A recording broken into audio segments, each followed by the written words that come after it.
Hello and very good morning everyone. स्वागत है आप सभी का 7 स्टार पाठशाला के इस प्लेटफॉर्म पर। आज के सेशन में हम लोग डिस्कस करने वाले हैं 3 जून के करंट अफेयर्स। वही हमारा फॉर्मेट रहने वाला है। पहले हम करंट अफेयर्स को डिस्कस करेंगे और लास्ट के 5 to 10 मिनट्स के अंदर क्वेश्चंस को रिवाइज करेंगे जो आज के सेशन से संबंधित करंट अफेयर्स है उसके रिगार्डिंग। तो चलिए बिना देरी के स्टार्ट करते हैं। पहली न्यूज आपकी जो इंपॉर्टेंट रहने वाली है वो है मिस वर्ल्ड के रिगार्डिंग। मिस वर्ल्ड का जो 2025 का जो सेशन है या फिर आप क्या कह सकते हो मिस वर्ल्ड 2025 है, भारत के हैदराबाद में आयोजित किया गया था। इसमें थाईलैंड की ओपल सुचाता को क्या बनाया गया है, विनर बनी है। इन्होंने खिताब हासिल किया है मिस वर्ल्ड 2025 का। थाईलैंड की ओपल सुचाता के बारे में यदि हम डिस्कस करें, इनकी एज है 21। मिस वर्ल्ड 2025 का खिताब जीता है। प्रतियोगिता का आयोजन हैदराबाद में किया गया था। 108 देशों के कंटेस्टेंट्स ने इसमें भाग लिया था, जिसमें से ओपल सुचाता विनर बनी है।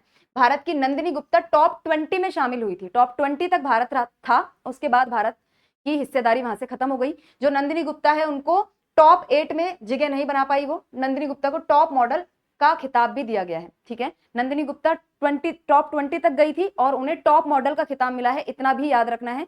और विनर कौन बना है? थाईलैंड की ओपल सुचाता बनी है। मिस वर्ल्ड 2024 की विजेता क्रिस्टीना पिस्कोवा ने अपना जो ताज है वो हटाकर किसको पहनाया? नई विनर जो है थाईलैंड की ओपल सुजाता। ये जो ताज है ना, हर बार नया नहीं बनता है। जो पिछली वाली विनर है वो अपना ताज हटा के नई वाली को ट्रांसफर कर देती है। ठीक है, रनर आप लोग देख सकते हो, ऐसा याद करने की जरूरत है नहीं। फर्स्ट रनर मतलब सेकंड नंबर पे कौन आया है, थर्ड पे कौन आया है, फोर्थ नंबर पे कौन आया है। हॉसेट डेरेज है, माजा क्लाजदा है और ओरेली जोआचिम है। ये इथियोपिया, पोलैंड और मार्टिनिक से संबंध रखती हैं। सेकंड, थर्ड और फोर्थ नंबर पर आई हैं। मेनली आपसे जो विनर पूछा जाएगा वही पूछा जाता है, कितने कंटेस्टेंट थे और ये जो कंपटीशन था ऑर्गेनाइज कहाँ करवाया गया था। भारत की मिस वर्ल्ड के बारे में बात करूं तो रीता फारिया 1966 में पहली बार भारत की तरफ से खिताब जीती थी। इसके बाद ऐश्वर्या राय 1994, डायना हेडन 1997, युक्ता मुखी 1999, देन प्रियंका चोपड़ा सन 2000 में और उसके बाद सबसे रिसेंट है मानुषी छिल्लर, जिनको 2017 में ये खिताब दिया गया था। इन चीजों को याद रख सकते हो, बहुत इंपॉर्टेंट है, याद रखना है। ठीक है,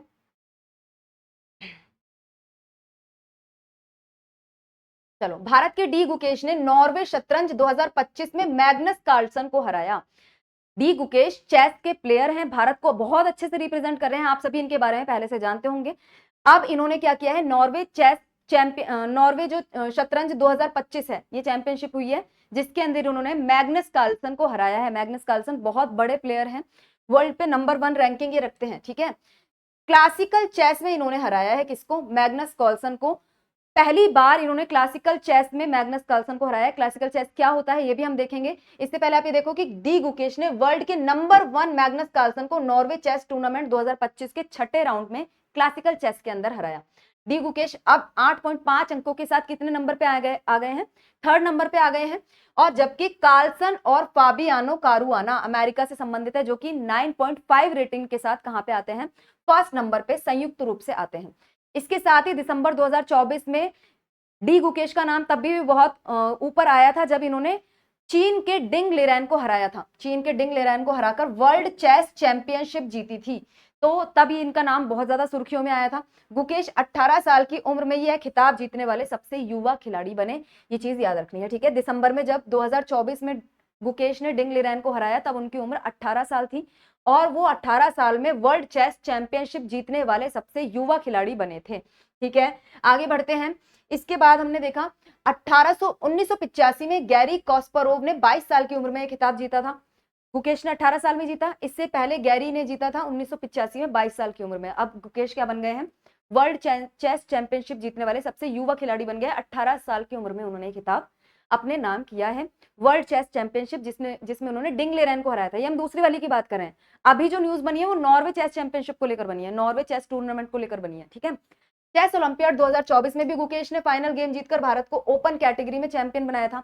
ये अलग अलग चेस की क्या है, प्रतियोगिताएं हैं, जैसे चेस ओलंपियाड 2024 और अभी हमने देखा कि चेस टूर्नामेंट जो नॉर्वे में हुआ है 2025 का चेस चैंपियनशिप है, जो कि जिसमें चीन के खिलाड़ी को हराया था, डिंग लेरैन को हराया था। ये सब अलग अलग टूर्नामेंट्स है जिसमें गुकेश ने एक एक करके जीत हासिल की है, भारत का नाम रोशन किया है।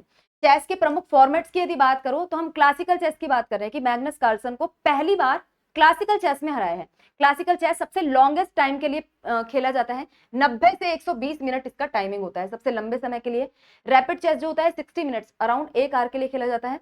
60 मिनट से कम, और ब्लिट्ज होता है 10 मिनट या उससे कम। तुरंत खेला और तुरंत रिजल्ट आपका निकल के आया, ठीक है। इसके बाद यदि आप बात करोगे नेक्स्ट की, लुई मॉन्टेनेग्रो फिर बने पुर्तगाल के प्रधानमंत्री। लुई मॉन्टेनेग्रो जो कि पुर्तगाल के वापस से क्या बनाए गए हैं, प्रधानमंत्री बनाए गए हैं। डेमोक्रेटिक अलायंस और सोशल डेमोक्रेटिक पार्टी के क्या है, लीडर हैं। इन्होंने धुर दक्षिणपंथी पार्टी चेगा को हराकर, धुर दक्षिणपंथी पार्टी चेगा को हराकर ये जीत हासिल की है। लुई मॉन्टेनेग्रो को पुर्तगाल का प्रधानमंत्री नियुक्त कर दिया गया है। पुर्तगाल के राष्ट्रपति कौन है, राष्ट्रपति है मार्सेलो रेबेलो डिसूजा, याद रखना है। पुर्तगाल के प्रधानमंत्री कौन बने हैं, लुई मॉन्टेनेग्रो, राष्ट्रपति हैं मार्सेलो रेबेलो डिसूजा। इसके अलावा पुर्तगाल की कैपिटल की बात करो तो लिस्बन है। इसके अलावा यहाँ पे क्या है, अर्ध राष्ट्रपति संसदीय लोकतंत्र है, मतलब कि सेमी प्रेसिडेंशियल पार्लियामेंट्री सिस्टम यहाँ पे काम करता है। केवल नाम भर याद रखना आप लोगों के लिए क्या है, एनफ है कि आपको यहाँ पे सेमी प्रेसिडेंशियल पार्लियामेंट्री सिस्टम मिलेगा, इतना याद रख लो, ठीक है। यहाँ पे भाषा क्या है, पोर्चुगीज है, और मुद्रा यहाँ की क्या है, यूरो है, यूरो यहाँ पे चलती है, ठीक है। इतनी चीजें आप याद रख लो पुर्तगाल के बारे में, प्रधानमंत्री और राष्ट्रपति का नाम याद रख लो, काफी हो जाएगा, ठीक है। दिल्ली का इंदिरा गांधी इंटरनेशनल एयरपोर्ट जो है उसको एशिया प्रशांत क्षेत्र में, एशिया पैसिफिक रीजन में प्लस मिडिल ईस्ट के टॉप 10 हवाई अड्डों में शामिल किया गया है। टॉप 10 में आया है। टॉप 10 कहाँ के, एशिया प्रशांत क्षेत्र के और मध्य पूर्व के टॉप 10 हवाई अड्डे। अब ये जो टाइटल है इसको क्यों दिया गया है, पहली बात तो ये भारत का एकमात्र ऐसा एयरपोर्ट है जो कि टॉप 10 में जगह बना पाया है, इंदिरा गांधी इंटरनेशनल एयरपोर्ट, ठीक है। एशिया प्रशांत और मध्य पूर्व के सीमलेस कनेक्टिविटी के लिए, ठीक है, मध्य पूर्व क्षेत्र में सीमलेस कनेक्टिविटी के लिए यहाँ से काफी सारी फ्लाइट चलती है, नेशनल और इंटरनेशनल लेवल पर काफी अच्छी कनेक्टिविटी दिल्ली से प्रोवाइड करवाई जाती है। आप लोगों को पता है कि दिल्ली में आप जाओ, आपको वर्ल्ड के बहुत सारे देशों में जाने के लिए वहां से फ्लाइट अवेलेबल हो जाती है। तो ये सीमलेस कनेक्टिविटी प्रोवाइड करता है दिल्ली का ये वाला एयरपोर्ट, इसलिए इसको रैंकिंग में शामिल किया गया है। आईजीआई एयरपोर्ट 81 घरेलू और 72 अंतरराष्ट्रीय गंतव्यों सहित कुल 153 स्थानों से जुड़ा हुआ है। कनेक्टिविटी काफी अच्छी है। अगेन 72 अंतरराष्ट्रीय गंतव्यों सहित कुल 153, मतलब 72 इंटरनेशनल लोकेशन से जुड़ा हुआ है, ठीक है। ई वीजा धारकों के लिए बायोमेट्रिक पंजीकरण कियोस्क, बस इतना ही याद रखना है, इससे इतना याद रख लोगे बहुत है कि टॉप 10 में कौन सा एयरपोर्ट शामिल हुआ है। तो आपको वर्ल्ड के बहुत सारे, जो हमारे इंडिया के बहुत सारे एयरपोर्ट्स का नाम दिया जाएगा, जिसमें से आपको दिल्ली का Indira Gandhi international airport choose करना है, ठीक है। आगे बढ़ते हैं। विटोल्ड बांका और यांग फिर बने वाडा के अध्यक्ष और उपाध्यक्ष। वाडा क्या है, वर्ल्ड एंटी डोपिंग एजेंसी, उसके अध्यक्ष और उपाध्यक्ष किनको बनाया गया है, या अध्यक्ष तो कौन है, विटोल्ड बांका, और यांग क्या है, इसकी उपाध्यक्ष हैं। इनके अगेंस्ट में कोई था ही नहीं, तो ये वापस से बन गए, पहले से भी यही थे और अब ये वापस से इनकी नियुक्ति कर दी गई है। वर्ल्ड एंटी डोपिंग एजेंसी के लिए इनको 2028 तक के लिए वापस से अध्यक्ष और उपाध्यक्ष चुन लिया गया है। यांग को वाडा के उपाध्यक्ष के रूप में फिर से नियुक्त किया गया और विटोल्ड बांका को तीसरे और अंतिम कार्यकाल के लिए फिर से अध्यक्ष चुना गया है। 3 इनके कार्यकाल होते हैं, उसके बाद नहीं दिया जाता। वाडा क्या है, वाडा की स्थापना 1999 में हुई थी, स्वतंत्र और अंतरराष्ट्रीय एजेंसी के रूप में की गई थी ताकि दुनिया भर में डोपिंग मुक्त खेलों को बढ़ावा दिया जा सके। डोपिंग क्या होता है, जब कोई भी ऐसा ड्रग लेकर अपनी क्षमताओं को बढ़ाया जाता है। जैसे आपको मैराथन में दौड़ना है, मैराथन में दौड़ने से पहले आपने कोई ऐसी ड्रग ले ली जिससे आपकी शारीरिक क्षमता बहुत बढ़ गई और आप तेज भाग पा रहे हो बाकी खिलाड़ियों से, तो उसको क्या बोला जाता है, डोपिंग बोला जाता है। या आपने कुछ इलीगल सब्सटेंस लिया, उससे आपकी क्षमताएं अलग तरीके से बढ़ गई, तो बाकी खिलाड़ियों के साथ अन्याय है ना, तो ये क्या है, इस तरीके की चीजें ना हो उसके लिए हमारी एंटी डोपिंग एजेंसी है कि खिलाड़ी डोपिंग का इस्तेमाल ना करें, डोपिंग ना करें। इसका प्रमुख कार्य सभी खेलों और देशों में एंटी डोपिंग नियमों और नीतियों का विकास करना, समन्वय और निगरानी करना है। बस इतना आप लोगों को याद रखना है।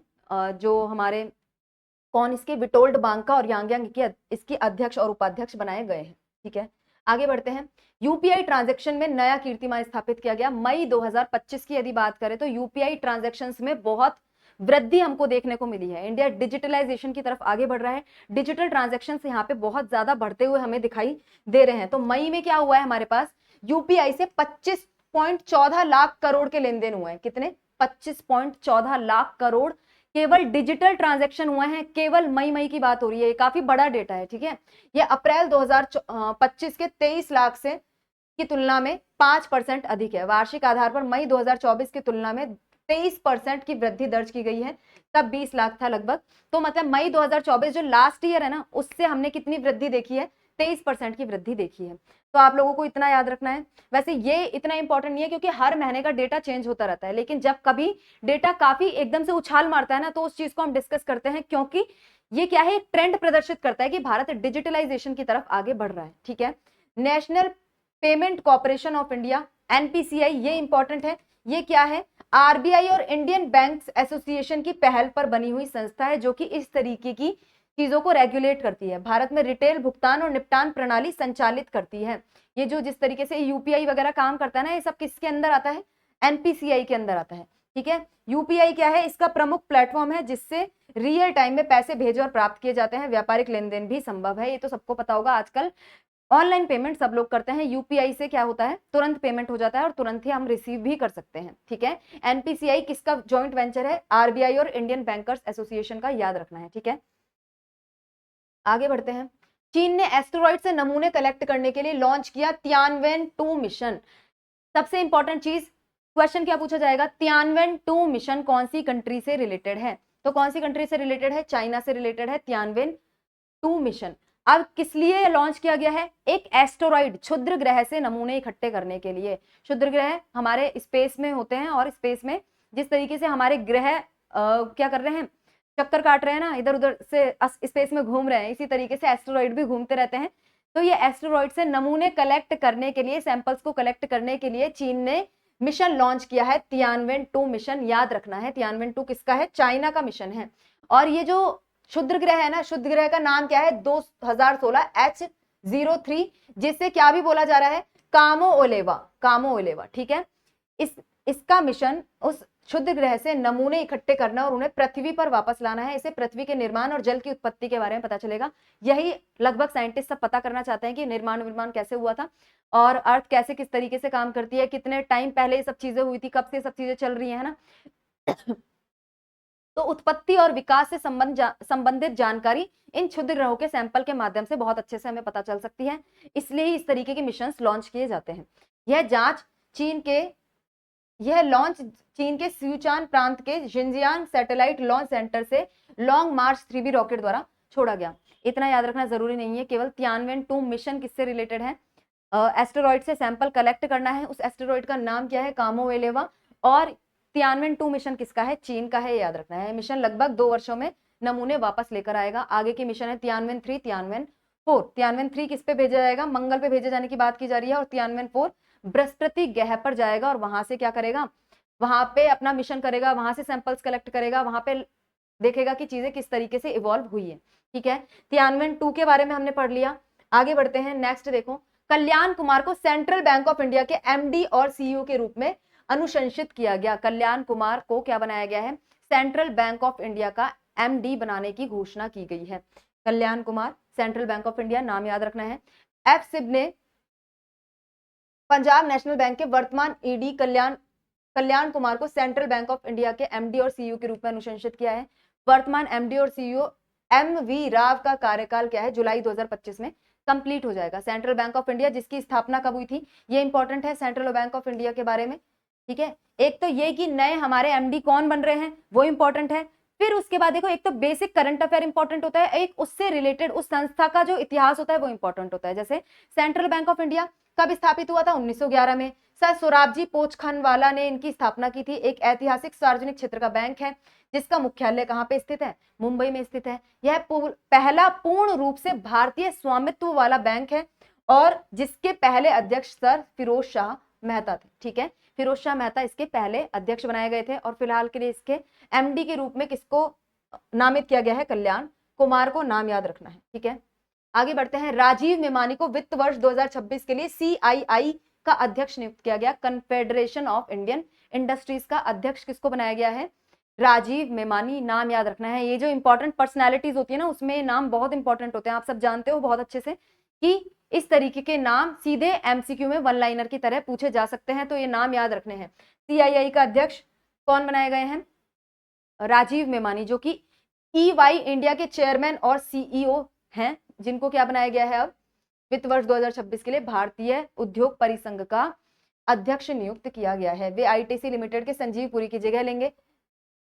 इसके अलावा ठीक है, ये इतना इंपॉर्टेंट नहीं है, इसको हटाओ। भारतीय उद्योग परिसंघ CII एक गैर सरकारी, गैर लाभकारी, उद्योग नेतृत्व वाला और उद्योग प्रबंधित संगठन है। नॉन प्रॉफिटेबल और नॉन गवर्नमेंटल ऑर्गेनाइजेशन है CII, ये याद रखना है, इससे क्वेश्चन पूछा जा सकता है। CII के बारे में आपसे बेसिक इंफॉर्मेशन पूछी जा सकती है। नॉन प्रॉफिटेबल और नॉन गवर्नमेंटल इंस्टीट्यूशन है, इंडस्ट्री के द्वारा ही मैनेज किया जाता है और इंडस्ट्री के द्वारा ही रन किया जाता है, ठीक है, जो भारत की औद्योगिक विकास प्रक्रिया में एक सक्रिय भूमिका निभाता है, भारत में इंडस्ट्रियल डेवलपमेंट के लिए काम करता है। 1895 में इसकी क्या हुई थी, स्थापना की गई थी, याद रखना है।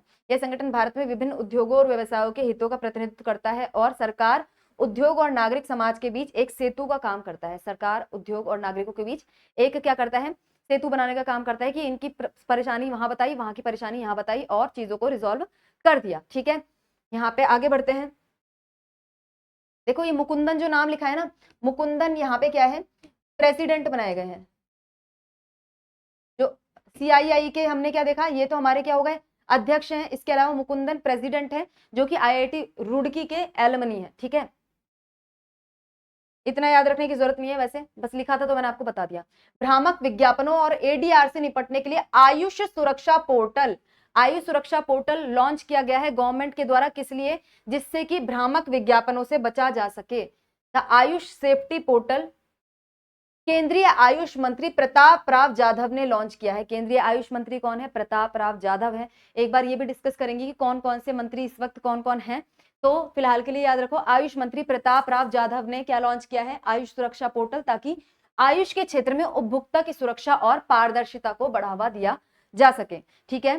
क्योंकि इस क्षेत्र में भी लोगों को भ्रमित किया जाता है। जैसे आयुष के क्षेत्र में जैसे हम देखते हैं ना कि होम्योपैथिक हो गया या फिर है ना आयुर्वेदिक मेडिसिन हो गई, इसमें लोगों को ललचाया जाता है कि देखो एलोपैथिक इस तरीके से फायदा नहीं करती है, आपको साइड इफेक्ट करती है, तो आप ये चीजें लो। तो बेचारे लोग परेशान होके परेशान तो रहते हैं, जिनको हेल्थ इश्यूज रहते हैं, तो वह ऐसे भ्रामक विज्ञापनों में फंस जाते हैं, ठीक है। वैद्य हो गए, हकीम हो गए, ये आयुर्वेद का सहारा लेकर लोगों को फंसाने की कोशिश करते हैं। तो इसके लिए हमने क्या किया है, ये आयुष सुरक्षा पोर्टल लॉन्च किया है, जिससे कि आप इस तरीके के भ्रामक विज्ञापनों से खुद को बचा सको, ठीक है। यह पोर्टल भ्रामक विज्ञापनों और हानिकारक दवाओं की प्रतिक्रियाओं की निगरानी और शिकायतों के लिए केंद्रीकृत डिजिटल प्लेटफॉर्म है। कोई भी नागरिक, स्वास्थ्य पेशेवर या लाइसेंसिंग अथॉरिटी इस पोर्टल के माध्यम से सीधे रिपोर्ट कर सकता है।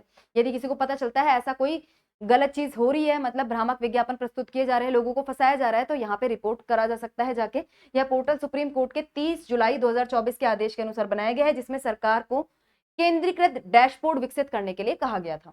इसमें राज्य लाइसेंसिंग प्राधिकरण वाली संस्थाएं, देखो राज्य में जितनी भी संस्थाएं ना, जैसे CCPA है, CDSO है, फसाई है, एनसिज्म है, इन सबको इसके अंदर जोड़ दिया। ये सारे रेगुलेटरी बॉडीज हैं, ठीक है, रेगुलेटरी बॉडीज हैं। इनके बारे में भी कभी किसी दिन डिस्कस करेंगे। इनका अलग से ही क्या बनेगा, एक लेक्चर बनेगा, जिसमें सारी रेगुलेटरी बॉडीज को क्या किया जाएगा, डिस्कस किया जाएगा। अभी के लिए आप ये इतना याद रख लो कि सारी रेगुलेटरी बॉडीज को इसमें जोड़ा गया है, जो इन चीजों को क्या करती है, नियमित करती है, इन चीजों का नियमन करती है। इन सबको जोड़ लेंगे तो सारी चीजें क्या हो जाएंगी, सीमलेस हो जाएंगी, एक दूसरे से कम्युनिकेशन बिठाना आसान हो जाएगा। इसके साथ सरकार रियल टाइम ट्रैकिंग, तेज कार्रवाई और डेटा विश्लेषण में मदद मिलेगी और आम जनता को पारदर्शी फीडबैक मिलेगा, ठीक है। तो ये चीज हो गई एक। आगे बढ़ते हैं। हमारे आप क्या शुरू हो चुके हैं, क्वेश्चंस शुरू हो चुके हैं, और अब आपको क्या करना है, इन क्वेश्चंस का आंसर करना है। एक सेकंड रुको, चलो, अरे चलो फास्ट फॉरवर्ड क्वेश्चंस करेंगे, आप लोगों को तुरंत आंसर करना है, ठीक है। मिस वर्ल्ड 2025 का खिताब किसने जीता है, भारत ने, थाईलैंड ने, इथियोपिया ने या पोलैंड ने। तो हमने देखा कि थाईलैंड ने मिस वर्ल्ड 2025 का खिताब जीता है, थाईलैंड की ओपल सुचाता। इसके बाद यदि बात करें, किस खिलाड़ी ने नॉर्वे चेस 2025 के छठे राउंड में मैग्नस कार्लसन को हराया, फाबियो करुआना, डिंग लिरेन, डी गुकेश या गैरी कास्पारोव। तो भारत के डी गुकेश ने किसको हराया है, मैग्नस कार्लसन को क्लासिकल चेस के अंदर हराया है, ये हमने देख लिया। नेक्स्ट है, हाल ही में किसे पुर्तगाल का राष्ट्रपति नियुक्त किया गया है, Luis Montenegro, Marcelo Rebelo de Sousa, Andre Ventura या फिर एंटोनियो कोस्टा। तो हमने देखा कि पुर्तगाल के राष्ट्रपति बनाए गए हैं लुइस, पुर्तगाल के प्रधानमंत्री, ठीक है, प्रधानमंत्री कौन बनाए गए हैं, देखो राष्ट्रपति लिखा गया है यहाँ पे, तो लुइस मॉन्टेनेग्रो क्या बनाए गए हैं, प्रधानमंत्री बनाए गए हैं। तो यहाँ पे क्या कर लो, और राष्ट्रपति हमने कौन पढ़े थे, मार्सेलो रेबेलो डिसूजा हैं, याद रखना है, ठीक है। मार्सेलो रेबेलो, थोड़ा सा क्वेश्चन में थोड़ा सा गड़बड़ हो गई, राष्ट्रपति कौन बनाए गए हैं? बनाए नहीं गए, वो हाल ही में नहीं बने, इसलिए क्वेश्चन थोड़ा सा गलत हो गया। हाल ही में जो बनाए गए हैं वो प्रधानमंत्री बनाए गए हैं, इसलिए हाल ही की वजह से हमने क्वेश्चन को क्या करा है, थोड़ा सा चेंज किया है। हाल ही में पुर्तगाल के प्रधानमंत्री नियुक्त हुए हैं, और कौन हुए हैं? लुइस मॉन्टेनेग्रो हुए हैं। और हमने देखा था कि पुर्तगाल के राष्ट्रपति कौन है? मार्सेलो रेबेलो डिसूजा है। यदि लेक्चर को अच्छे से लिया है तो ये चीज आपको समझ में आ गई होगी। ठीक है, आगे बढ़ते हैं। नेक्स्ट देखो, हाल ही में किस भारतीय हवाई अड्डे को सीमलेस कनेक्टिविटी के लिए एशिया प्रशांत और मिडिल ईस्ट में 10वां स्थान प्राप्त हुआ है? मुंबई एयरपोर्ट है, बेंगलुरु है, दिल्ली का एयरपोर्ट है, इंदिरा गांधी इंटरनेशनल एयरपोर्ट, या फिर चेन्नई का एयरपोर्ट है? तो हमने देखा कि दिल्ली के आईजीआई एयरपोर्ट को टॉप 10 की लिस्ट में शामिल किया गया है। आगे बढ़ो, नेक्स्ट है हमारे पास, हाल ही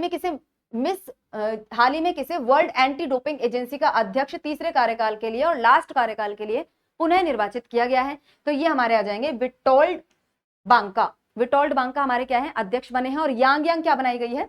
उपाध्यक्ष बनाई गई है। ठीक है, आगे बढ़ो। नेक्स्ट देखो, चीन का तियानवेन-2 मिशन किस प्रकार का मिशन है? मंगल ग्रह पर जाएगा क्या? चंद्रमा से मिट्टी के नमूने लाएगा क्या? शुद्र ग्रह से नमूने लाकर पृथ्वी पर वापस भेजेगा, या फिर बृहस्पति की कक्षा में सैटेलाइट भेजेगा? तो हमने देखा कि शुद्र ग्रह या फिर एस्टेरॉइड से नमूने, सैंपल्स को कलेक्ट करेगा। तियानवेन-2 मिशन किसका मिशन है? चीन के द्वारा भेजा गया मिशन है। ठीक है, कल्याण कुमार को किस बैंक के एमडी और सीईओ के रूप में अनुशंसित किया गया है? तो सेंट्रल बैंक ऑफ इंडिया के एमडी के रूप में इनको अनुशंसित किया गया है। वित्त वर्ष 2025-26 के लिए भारतीय उद्योग परिसंघ का अध्यक्ष किसे नियुक्त किया गया है?